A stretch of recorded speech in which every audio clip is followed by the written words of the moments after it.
एकीकडं विधानसभेच्या निवडणुका आता पार पडल्या। महाराष्ट्रातल्या लाडक्या बहिणींनी या सरकारला सत्तेत आणण्यासाठी भरभरून मतदान केलं आणि दुसऱ्या बाजूनं कोल्हापूरमध्ये गोकुळसारखा दूध संघ जो आहे तो निवडणुका झाल्याबरोबर म्हणजे निवडणुकाचा इकडे निकाल लागतोय आणि दुसऱ्या बाजूला 3 रुपयाची कपात करायला लागल्यात।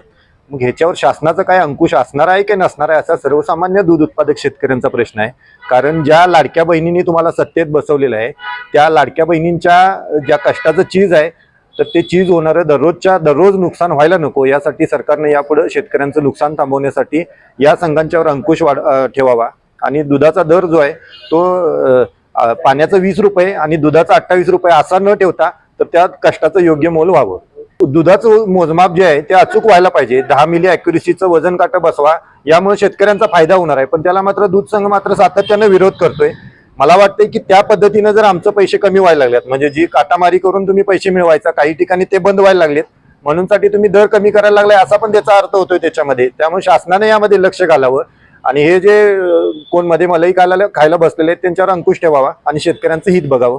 गोकुळचं तर सातत्यानं काय होतं, एक बाजून आम्ही आमचा संघ म्हणतोय त्याला, पण दुसऱ्या बाजूनं मात्र सर्वसामान्य उत्पादकांचा ज्यावेळेला विषय येतोय त्यावेळेला मात्र गोकुळ मात्र तिथं राजकारणच आपल्या सोबत ठेवते, ते त्यांची बाजू घेत नाही। त्यामुळे गोकुळ सारख्या संघानं शेतकरी हित बघायला पाहिजे होतं। म्हणजे आता दर कमी करण्यासाठी कारणच काय नव्हतं ना, अचानकच उठले आणि 3 रुपये थेट कमी केले लिटर मागे तर ही गोकुळची सुद्धा ते म्हणजे काहीतरी राजकीय चाल असावी। त्यामुळे अशा चाली न करता शेतकऱ्यांचं त्यांनी हित बघावं आणि शेतकऱ्यांचा फायदा करावा। आम्ही नक्कीच या निर्णयाची होळी करू।